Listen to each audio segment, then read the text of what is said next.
प्यारे बच्चों, पिछले वीडियो में मैं आपको जो है रासायनिक अभिक्रिया और रासायनिक समीकरण को बताया।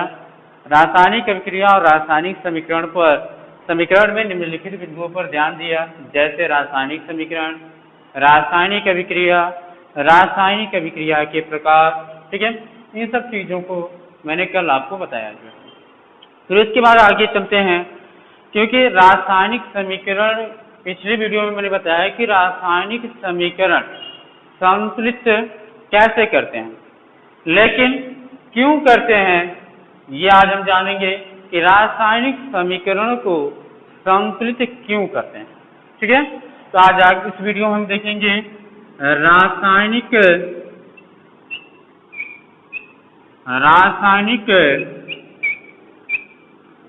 समीकरण को संतुलित क्यों करते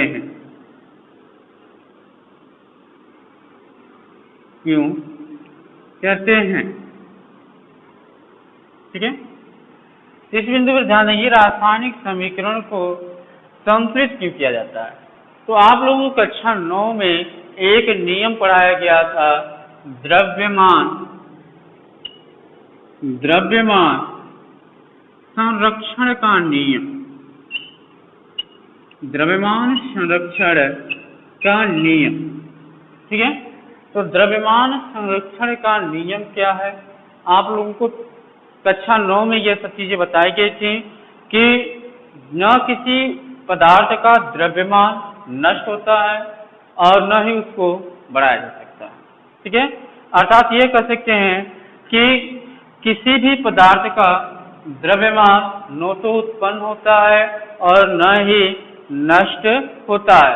अर्थात जो पदार्थ है वह एक अभिक्रिया से या एक रूप से यदि दूसरे रूप में बदलता है तब भी उसका द्रव्यमान जो है वही रहता है।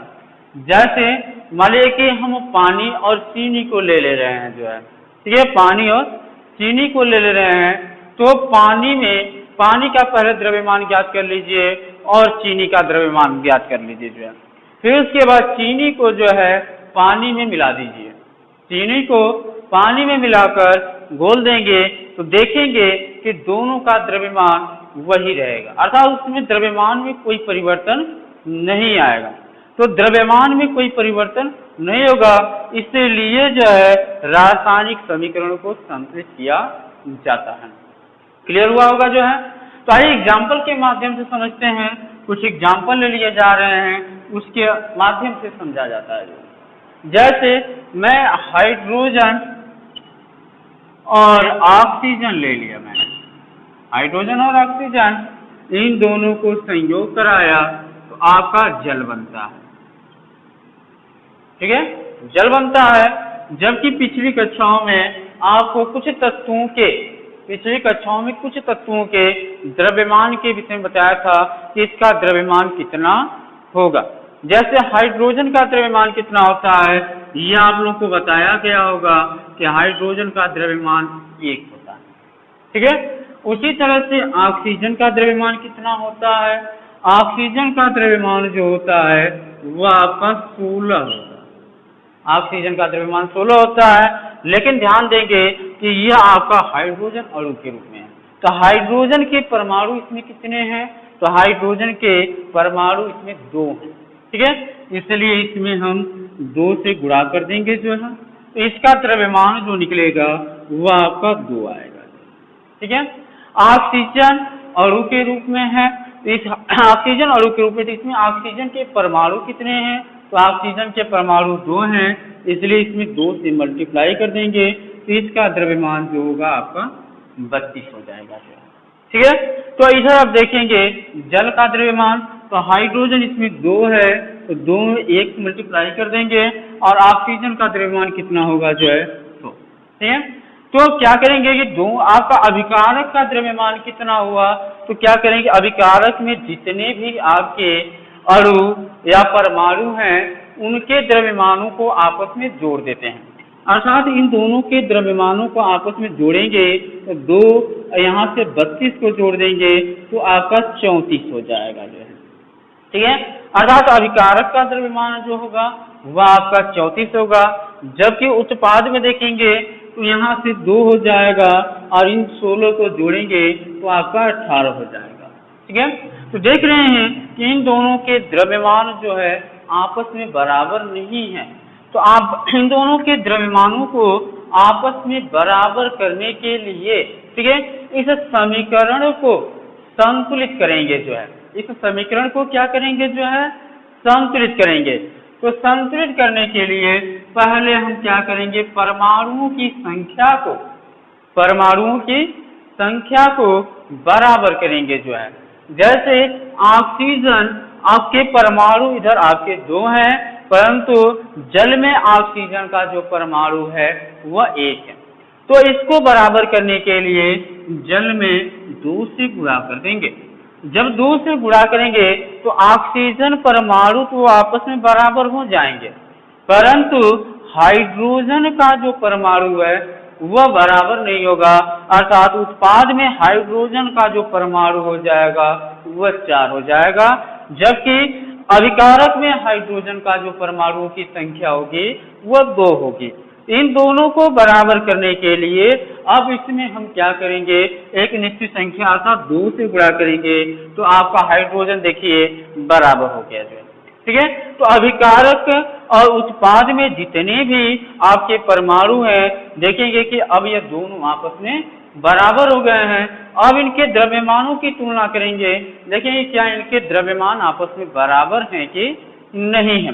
देखेंगे अब इधर हाइड्रोजन के कितने परमाणु हो गए, 4 हो गए, तो 4 परमाणु हो गए, तो हाइड्रोजन का द्रव्यमान हम जानते हैं 1 होता है, ठीक है। तो इसमें 4 से मल्टीप्लाई कर देंगे तो अब इसका द्रव्यमान हो जाएगा 4, ठीक है।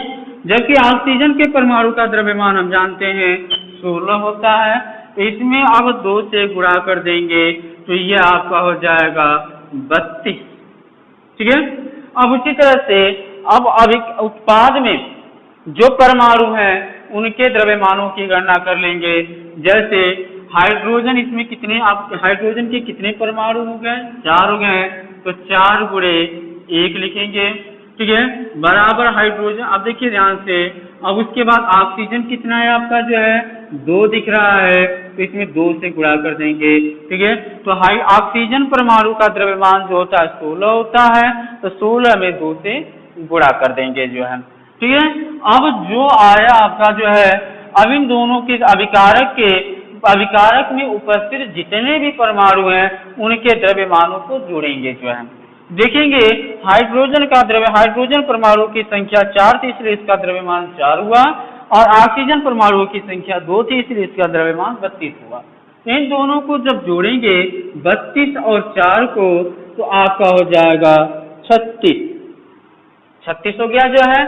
फिर इसी तरह से अब इसमें देखिए ध्यान से, यहाँ पर आप जो है जोड़ेंगे तो पहले इसके देखिए 4 में 1 से गुणा करेंगे तो 4 हो जाएगा, फिर 16 में 2 से गुणा करेंगे तो ये 32 हो जाएगा। इन दोनों को जोड़ेंगे तो आपका यहाँ से 36 हो जाएगा। देखेंगे अभिकारक का जो द्रव्यमान आ रहा है और उत्पाद का जो द्रव्यमान आ रहा है दोनों आपस में बराबर प्राप्त हो रहे हैं, ठीक है। तो यहाँ देखिए द्रव्यमान संरक्षण का नियम का भी पालन हो रहा है, ठीक है। तो रासायनिक समीकरण को संतुलित क्यों करते हैं, द्रव्यमान संरक्षण के नियम का पालन करने के लिए रासायनिक समीकरण को संतुलित किया जाता है। फिर उसके बाद नेक्स्ट एग्जाम्पल के माध्यम से भी समझ ले रहे हैं। एक और एग्जाम्पल ले लिया जाए जो है, जैसे अब Cl2 के साथ संयुक्त किया जाए तो ये बना जाता है HCl, जिसका नाम होता है हाइड्रोक्लोरिक, ठीक है। HCl का नाम होता है हाइड्रोक्लोरिक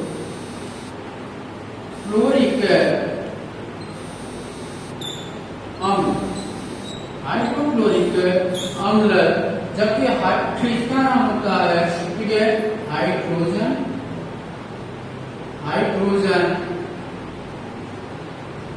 और इसका नाम होता है क्लोरीन। रीमैन। क्लियर हो गया बात? तो है तो आइए इनके हम इस समीकरण को देखेंगे। पहले तो अभिकारक में जो परमाणु है और उत्पाद में जो परमाणु है, इन दोनों का पहले हम तुलना करेंगे कि ये दोनों आपस में बराबर है कि नहीं है। देखेंगे कि हाइड्रोजन आपका इधर एक है, परंतु इधर आपका अभिकारक में जो हाइड्रोजन परमाणु की संख्या जो है वो आपकी 2 है, परंतु इधर देखिए क्लोरीन की संख्या जो है 1 है और अभिकारक में हाइड्रोजन परमाणु की संख्या क्लोरीन परमाणु की संख्या आपकी जो है वो 2 है। ठीक है, तो अभी दोनों को बराबर करने के लिए ठीक है पहले क्या करेंगे कि इनके परमाणु को आपस में बराबर करेंगे। तो इसमें क्या करेंगे, आपका 2 से मल्टीप्लाई कर देंगे तो ये आपके ठीक है अभिकारक और उत्पाद में जो परमाणु की संख्या है वो आपस में बराबर हो जाएगी। क्लियर हो जाएगा? जैसा भी जो है अब इससे रासायनिक समीकरण को संतुलित करने के लिए द्रव्यमान संरक्षण के नियम को देखें तो वह पालन कर रहा है कि नहीं कर रहा है। जैसे हाइड्रोजन का द्रव्यमान मैंने बताया 1 होता है, तो 2 हाइड्रोजन के परमाणु है, इसलिए 2 से मल्टीप्लाई कर देंगे तो ये आपका हो जाएगा 2। क्लोरीन का होता है 35.5, अर्थात क्लोरीन परमाणु का जो द्रव्यमान होता है वह 35.5 होता है। तो कितने आपके क्लोरीन के परमाणु हैं? 2 हैं, तो 2 से इसमें गुणा कर देंगे 35.5 में 35.5 में 2 से गुणा कर देंगे, इसका मान प्राप्त होगा जो है ठीक है 71। ठीक है, गुणा कर लीजिए जो है 5 दूनी 10 तो 0 लिखने जो है ये 5 दूनी 10 11 हो जाएगा, फिर 3 दूनी 6 6 1 7 हो जाएगा, अर्थात इसका द्रव्यमान कितना आ जाएगा क्लोरीन के अणु का ठीक है 71.0। अब इन दोनों को जोड़ लिया जाए, 71 में जब 2 को जोड़ेंगे तो आपका कितना हो जाएगा जो है 73, अर्थात इसका द्रव्यमान जो निकलेगा वह 73 आ जाएगा। ठीक है, अब इसी तरह से अब HCl के द्रव्यमान की गणना कर ले रहे हैं। तो HCl में हाइड्रोजन के कितने परमाणु हैं? 2 हैं, तो 2 गुणे हाइड्रोजन का होता है 1, ठीक है 1 हो जाएगा, प्लस अब देखिए Cl का भी मैंने बताया कि 35.5 होता है, तो 35.5। अब क्लोरीन परमाणु इसमें कितना है?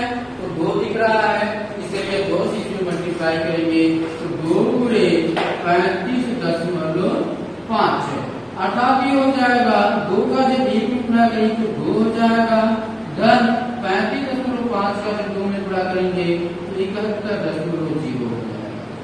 71 और 2 को जोड़ेंगे तो आपका 73 हो जाएगा। देखेंगे अभिकारक का जो द्रव्यमान आ रहा है और उत्पाद का जो द्रव्यमान आ रहा है यह दोनों आपस में बराबर हो रहे हैं, अर्थात द्रव्यमान संरक्षण के नियम का पालन हो रहा है। ठीक है, अब आइए नेक्स्ट पॉइंट पर चलते हैं। ठीक है, आप लोगों को रासायनिक समीकरण संतुलित क्यों करते हैं ये अच्छी तरह से समझ में आ गया होगा। यदि समझ में न आए तो पुनः पूछने का प्रयास करें। ठीक है, तो आगे चलते हैं। आइए आपके कुछ अभिक्रियाओं के विषय में आपको बताया गया था, जैसे संयोजन अभिक्रिया, वियोजन अभिक्रिया, विस्थापन अभिक्रिया, द्विविस्थापन अभिक्रिया को एग्जाम्पल के माध्यम से आपको बताया गया है। अब उनमें जो है कुछ अभिक्रियाएं जैसे कि ऊष्माक्षेपी अभिक्रिया, ऊष्माशोषी अभिक्रिया, कंकाली अभिक्रिया, आज इसके विषय को देखते हैं। ठीक है, अब पहला है ऊष्माक्षेपी अभिक्रिया। ऊष्माक्षेपी अभिक्रिया, ठीक है। अब ऊष्माक्षेपी, ऊष्मा होता है ऊर्जा, एनर्जी, ठीक है। क्षेपी मतलब कि क्या है, मतलब कि ऐसी अभिक्रिया, ठीक है, जिससे ऊष्मा निकलती है, ऐसी अभिक्रिया जिससे ऊष्मा निकलती है उसे ऊष्माक्षेपी अभिक्रिया कहते हैं। जैसे एग्जाम्पल के माध्यम से देख लिया जाए, ठीक है, जैसे आपका कोयला है, कोयला का प्रतिनिधि में देख ही रहे हैं जो है, ठीक है, तो उसको हम C से प्रदर्शित कर देते हैं, कार्बन, ठीक है। फिर उसके बाद इसको ऑक्सीजन की उपस्थिति में, ऑक्सीजन की उपस्थिति में जलाया जाए। ठीक है, इसको क्या किया जाता है, जलाया जाए। तो जलाते जब है तो ये क्या से निकलता है, पहले कार्बन मोनोऑक्साइड गैस निकलती है। क्या निकलती है, जो है कार्बन मोनोऑक्साइड गैस निकलती है, अर्थात CO निकलता है। ठीक है, CO निकलता है और क्या निकलता है, इससे उष्मा बाहर निकलती है। उष्मा बाहर निकलती है। क्या देखिए यह समीकरण आपका बैलेंस नहीं है, तो बैलेंस करने के लिए पहले इसकी अभिकारक और उत्पाद के परमाणुओं को वापस करा। ठीक है, देख रहे हैं कि इस अभिक्रिया में जब कोयला अर्थात कार्बन को ऑक्सीजन की उपस्थिति में जलाते हैं तो क्या बन रहा है, क्या निकल रहा है, इससे जो है कार्बन मोनोऑक्साइड निकल रहा है और उसके साथ साथ उष्मा ही बाहर निकल रहा है। तो उष्मा क्षेपी अभिक्रिया का यही आशय होता है कि ऐसी अभिक्रिया जिससे उष्मा या ऊर्जा बाहर निकलती है उसे उष्मा क्षेपी अभिक्रिया कहते हैं। जैसे नेक्स्ट एग्जांपल लिया जाए, यही आपका जो है नेक्स्ट एग्जांपल, जैसे आपका कुछ अन्य चीजों को लिया जाए, जैसे मेथेन की नाम जाते हैं मेथेन हो गया। अब इसको जो है किसी अन्य के साथ या अन्य मतलब कोई यौगिक के साथ क्या करा जाता है, जैसे आपका क्लोरीन के साथ ही क्या करा जाता है, प्रकाश की उपस्थिति में क्या करा दिया जाए, तो यह बनाता है CH3Cl प्लस HCl और इसके साथ साथ इसमें से कुछ उष्मा भी निकलता है, अर्थात ऊर्जा भी निकलता है। ठीक है, तो देख रहे हैं यहाँ पर जो है जब मीथेन का क्लोरीनीकरण कराया गया तो इसके साथ साथ जो है उष्मा भी बाहर निकलता है। ठीक है, तो इसमें से भी देखें उष्मा बाहर निकल रहा है, इसलिए यह अभिक्रिया कहलाएगी, जो है उष्मा क्षेपी अभिक्रिया कहलाएगी। उसके बाद आपका नेक्स्ट आता है उष्मा शोषी अभिक्रिया। ठीक है, अब आइए थोड़ा सा आगे चैप्टर देखते हैं। तो उष्मा शोषी अभिक्रिया किसे कहते हैं, उष्मा शोषी अभिक्रिया, उष्मा शोषी अभिक्रिया। ठीक है, अब इनके ध्यान से अब उष्मा शोषी की बात किया जा रहा है। उसमें हमें होता है आपका एनर्जी मतलब ऊर्जा, अशोषी भी होता है ग्रहण कर। ठीक है, अर्थात ऐसी अभिक्रिया जिसमें उष्मा ग्रहण होती है, ठीक है, या उष्मा ग्रहण करता है, उस प्रकार की अभिक्रिया को उष्मा शोषी अभिक्रिया कहते हैं। क्लियर हो जाएगा। जैसे एग्जाम्पल के माध्यम से हम समझ लेते हैं, कुछ एग्जाम्पल ले लिया जाए जो है जिससे आपको स्पष्ट हो उष्मा शोषी अभिक्रिया क्या है। जैसे अभी मैंने N2 मतलब होता है नाइट्रोजन, ठीक है, नाइट्रोजन का जब ऑक्सीजन के साथ संयोग कराते हैं तो यह बनाता है NO2, ठीक है, नाइट्रोजन डाई ऑक्साइड। ठीक है, लेकिन ये बनाते समय कुछ उष्मा को ये क्या करता है, तो है ग्रहण करता है। ठीक है, यदि उष्मा को त्यागता है तो उसके लिए यहाँ पर प्लस चिन्ह का लिखते हैं, लेकिन जब ग्रहण करता है उसके लिए हम माइनस का प्रयोग करते हैं। ठीक है, ये आपको क्लियर होगा। जो है देखिए N2 का जब O2 के साथ संयोग करा रहे हैं तो यह आपका NO2 बना रहा है, नाइट्रोजन डाइऑक्साइड बना रहा है, लेकिन नाइट्रोजन डाइऑक्साइड बनाते समय ये क्या करता है, उष्मा को ग्रहण करता है। क्लियर हो गया। लेकिन अभी यह समीकरण आपका बैलेंस नहीं है, जिसको पहले क्या कर लेंगे, जो है बैलेंस कर लेंगे। जैसे N2 इधर आपका N परमाणु इधर 2 है, इधर भी 2 होने चाहिए, इसलिए इसमें 2 से गुणा कर देंगे। ठीक है, तो यह हो गया आपका जो है उष्मा शोषी और उष्मा क्षेपी अभिक्रिया। और कर्मकारी अभिक्रिया और संक्षारक विकृति गंधिता के विषय में अगले पार्ट में आपको बताया जाएगा। धन्यवाद।